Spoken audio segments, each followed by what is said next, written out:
Simplest form में आपने लिखना है किसको,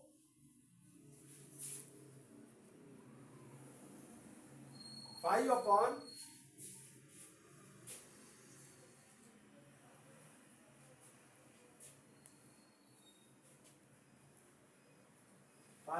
7, 5 upon 6 ratio 7 upon 10, 5 upon 6 is equal to 5 upon 6 ratio 7 upon 10, ratio 7 upon 10। तो क्या करेंगे, इसको सिंपलेस्ट फॉर्म में लिखना हो तो हम ये बेटा करेंगे कि हमारे पास इसको क्रॉस मल्टीप्लिकेशन करेंगे, 5 into 10 is equal to your ratio 6 into 7। ये क्या बन जाएगा, 50 बन जाएगा, ये क्या बन जाएगा, 44 बन जाएगा। अब हम इसको देखें, 2 इसका भी डिवाइडर है, 2 इसका भी डिवाइडर है, क्या आ जाएगा 25 रेशो 21। आप इनके बाद मजीद हम इसको सिंप्लीफाई नहीं कर सकते। ये आपका सिंपलेस्ट फॉर्म है, जब इसको लिखेंगे।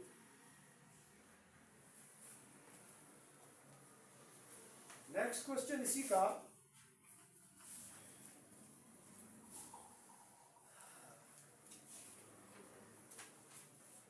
देखिए मेरा क्वेश्चन था कि शॉर्ट टाइम के अंदर हम देख लें। 120 men are used to build a huge building। 120 men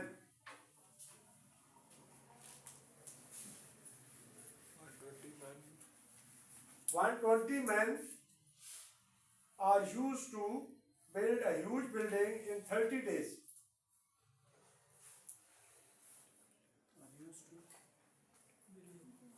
Used to build a huge building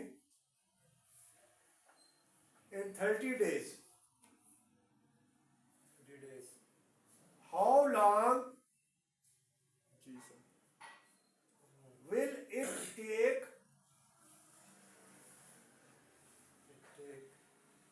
80 men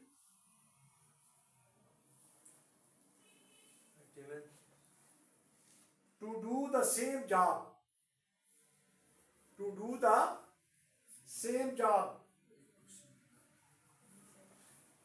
आप देखिए, इसको हम रेशो प्रपोर्शन से हल करेंगे या यूनिटरी मेथड से भी, लेकिन क्योंकि मैंने रेशो प्रपोर्शन पे कराया हुआ है तो रेशो के जरिए जो हम इसको करेंगे। अब इसमें देखिए क्वेश्चन के अंदर दो चीजों का जिक्र किया गया है, एक मैन और एक डे, यानी वो जो काम क्या कर रहे हैं, एक बिल्डिंग को कंस्ट्रक्ट कर रहे हैं, बिल्डिंग को तामीर कर रहे हैं।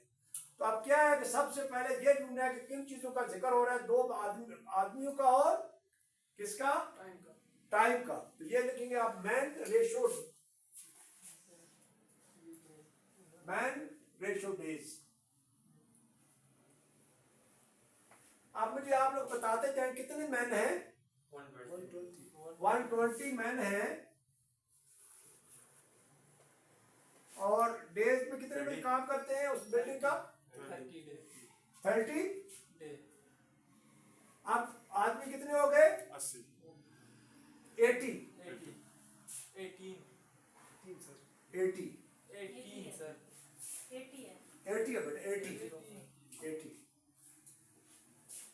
तो कितने देर में काम करेंगे, इसका मतलब आ जाता है एक्स। अब यहां पे स्टेटमेंट ऐसे भी हो सकती है, if men are decreased to 80, तो फिर भी आप 80 लिखेंगे, या men are decreased, 60 men are decreased, तो फिर आप 120 में से 60 माइनस करेंगे। ठीक है, ये स्टेटमेंट के बाद क्वेश्चन की इसको भी समझना पड़ता है। तो अगर कहेंगे कि देखो कितना फर्क है, अगर if means are decreased to 80 तो फिर 80 लिखेंगे। अगर आप लिखेंगे कि मेंस 60 मेंस आर डिक्रीज्ड, ठीक है, तो उस वक्त आप क्या करेंगे, 60 को 120 से माइनस करेंगे। अगर कहते हैं कि इंक्रीज टू 80 या इंक्रीज टू 140, तो फिर आप 120 के 140 ही लिखेंगे, ये स्टेटमेंट को आप लोगों ने समझना। अब आपने डायरेक्ट एंड इनडायरेक्ट मेथड को देखना है। डायरेक्ट एंड इनडायरेक्ट क्या है? ये होते ही डायरेक्ट है, ये होता ही एक्स वाला डायरेक्ट है। अब आप देखें, अगर 120 मैन हो तो 30 डेज में करती है। आदमी कम हो गए, डिक्रीज हो गए ना, तो क्या वो सेम डेज में काम करेंगे या ज्यादा दिनों में काम करेंगे या कम कम दिनों में काम करेंगे? ज्यादा दिनों में काम करेंगे, क्योंकि बंदे कम हो गए और टाइम बढ़ जाएगा, तो इसे रिवर्स करेंगे। ये क्या है? इसकी टेल है और ये इसका हेड है, ये इसकी टेल है और ये हेड है। इसमें जो हेड है वो डाउनवर्ड होता है जब वो इनडायरेक्ट हो। अब आ जाएगा हमारे पास x रेशो 30 प्रोपोर्शन 120 रेशो 80। अब extract of mean, product of mean के बजाय आप क्या कर देंगे? x अपॉन 30, यानी इसमें फ्रैक्शन में चेंज कर देंगे 120 अपॉन 80। शॉर्ट मेथड से x is equal to 120 multiply by 30 divided by 80।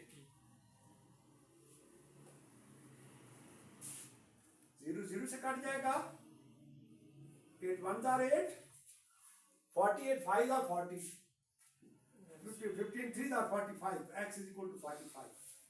आप वो 45 दिन में काम करेंगे, 45 डेज में काम करेंगे, वो सेम काम 45 डेज में करेंगे। ठीक है, तो ये था आज हमने इतने टाइप के क्वेश्चन किए। इंशाल्लाह हम इसी तरीके से हर टॉपिक का कोशिश करेंगे कि पूरा जितना सिलेबस है उसको हम इंशाल्लाह कवर कर लेंगे।